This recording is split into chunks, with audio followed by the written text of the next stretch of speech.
छत्तीसगढ़, आपकी बात सच के साथ।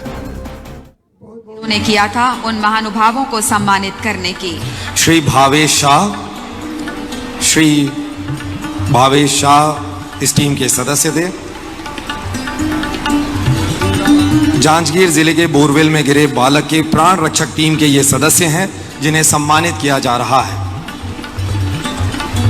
पूरे देश ने सांसें थामकर इस कार्य को देखा था जब असंभव और नामुमकिन से कार्य को हमारे इन योद्धाओं ने साकार किया और राहुल की जान बचाई। इमरान नवाब आत्मा सब विकृत हो जाते हैं और इसलिए नशा मुक्ति अभियान मध्य प्रदेश की धरती पर चल रहा है। मैं आप सबसे अपील करता हूं कि अपने गांव में आप खुद भी यह संकल्प करें कि हम नशा नहीं करेंगे और मेरा गांव नशा मुक्त गांव बनाने में मैं जितना सहयोग दे सकता हूं वो करने का भी संकल्प करेंगे।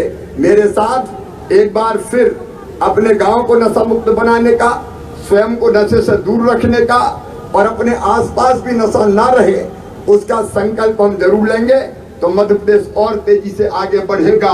मैं जानता हूं कि कुछ लोगों को कठिनाई हो सकता है लेकिन फिर भी हमको ये कदम उठाने होंगे।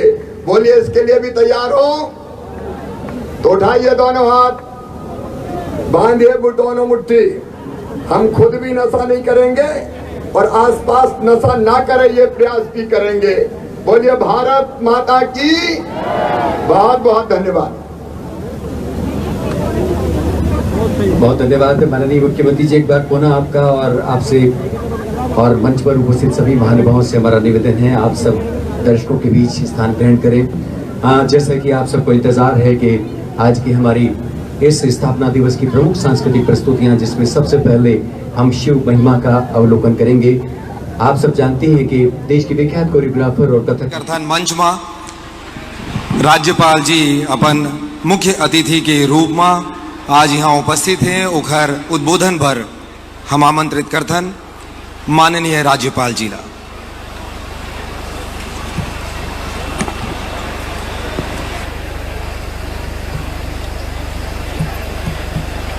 जय जोहार। सब्बो छत्तीसगढ़िया मनला राज्य स्थापना दिवस के गाड़ा गाड़ा बधाई।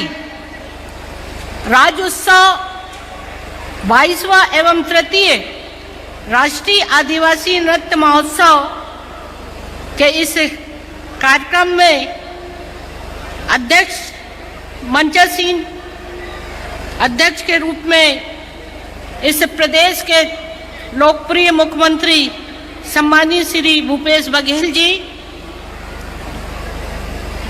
माननीय गृह मंत्री छत्तीसगढ़ शासन सम्मानीय श्री ताम्रध्वज साहू जी, माननीय संसदीय कार्य मंत्री श्री रविंद्र चौबे जी, माननीय नेता प्रतिपक्ष सम्मानीय श्री नारायण चंदेल जी,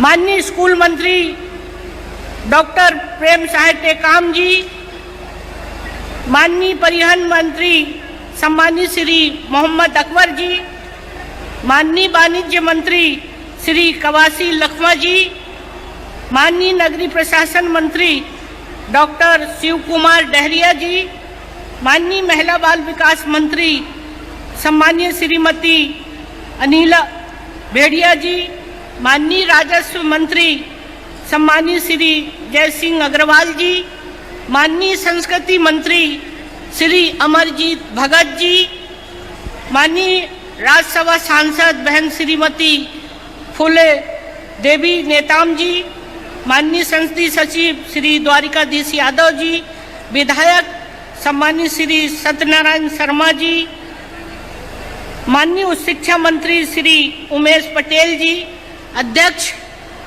महिला आयोग की बहन श्रीमती किरणमयी नायक जी, महापौर भाई श्री एजाज ढेबर जी,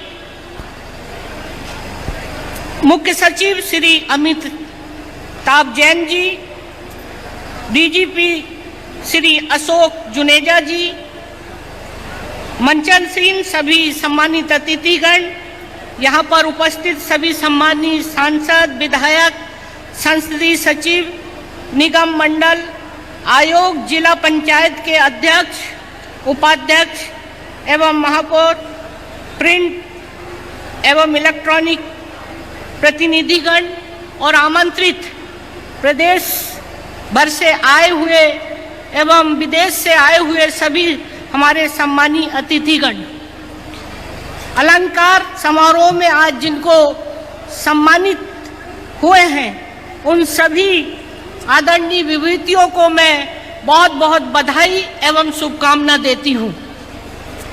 राष्ट्रीय आदिवासी नृत्य महोत्सव एवं राज अलंकार समारोह 2022 में देश एवं विदेशों से छत्तीसगढ़ की माटी में पधारे लोक कलाकार मनला रायपुर में मैं हार्दिक स्वागत करत हूँ।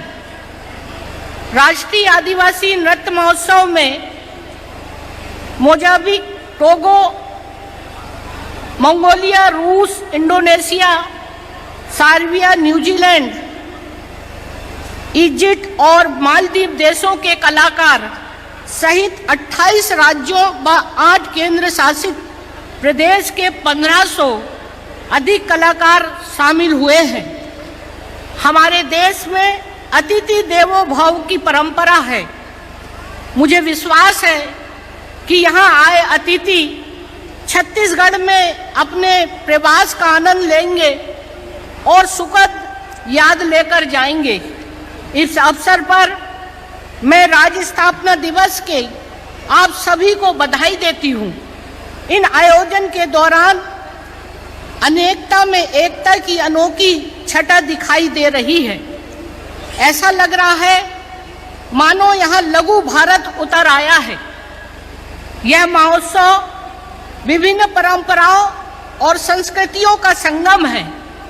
इस सुंदर भव्य राष्ट्रीय आदिवासी नृत्य महोत्सव एवं राज उत्सव के आयोजन के लिए मैं इस प्रदेश के माननीय मुख्यमंत्री श्री भूपेश बघेल जी और छत्तीसगढ़ की उनकी शासन की पूरी टीम को बहुत बहुत बधाई देती हूँ।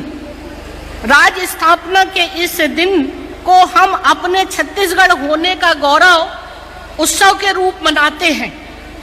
हमारे स्वर्गीय प्रधानमंत्री श्री अटल बिहारी वाजपेयी जी का विचार था कि प्रशासनिक नियंत्रण की दृष्टि से छोटे राज्य होने चाहिए ताकि प्रशासन व्यवस्था सुस्त दुरुस्त रहे। इसलिए उन्होंने मध्य प्रदेश एवं छत्तीसगढ़ के विभाजन के साथ कुछ अन्य राज्यों का भी पुनर्गठन किया था।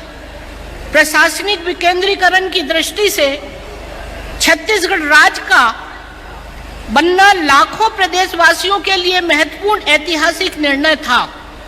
भौगोलिक दृष्टि से नागरिक सुविधाओं के प्रभावी क्रियान्वयन के लिए छत्तीसगढ़ का निर्माण छत्तीसगढ़ वासियों के लिए लाभदायक साबित हुआ है।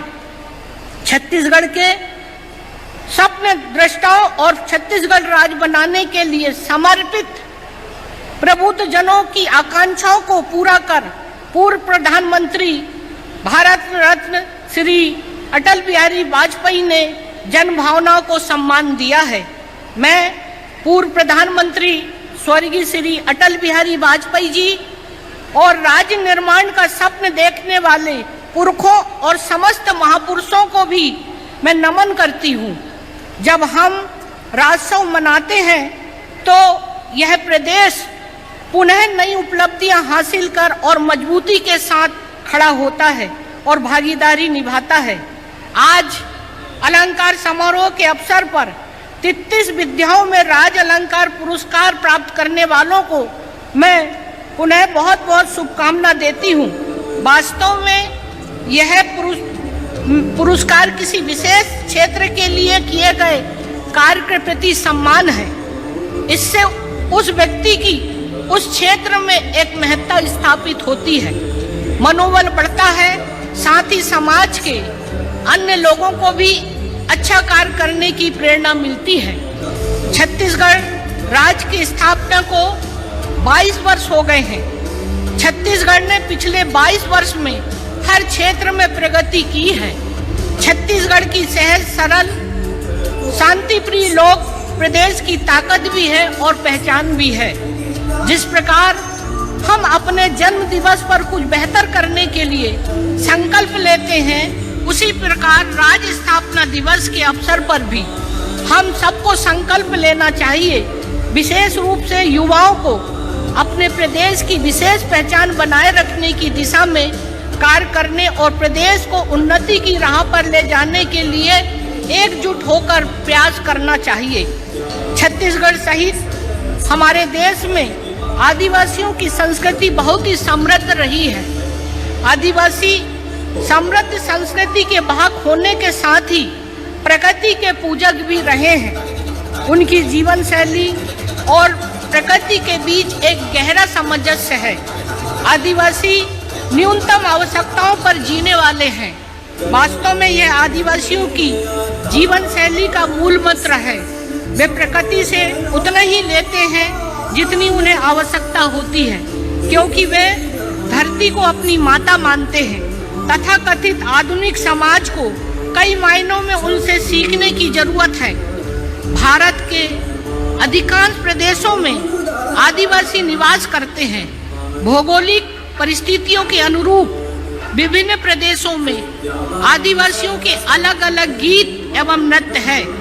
आदिवासियों के अधिकांश लोक नृत्य प्रकृति पूजा, फसलों, उनके तीज त्योहारों और अनुष्ठानों पर आधारित होते हैं। नृत्य संगीत भारतीय जनजाति की संस्कृति का अभिन्न अंग है। यह प्रकृति और संस्कृति के बीच एक सेतु का कार्य करता है। अपनी पसंद का नृत्य एवं गीत सुनकर थका हुआ व्यक्ति भी आनंदित होकर पुनः तरोताजा अनुभव करने लगता है।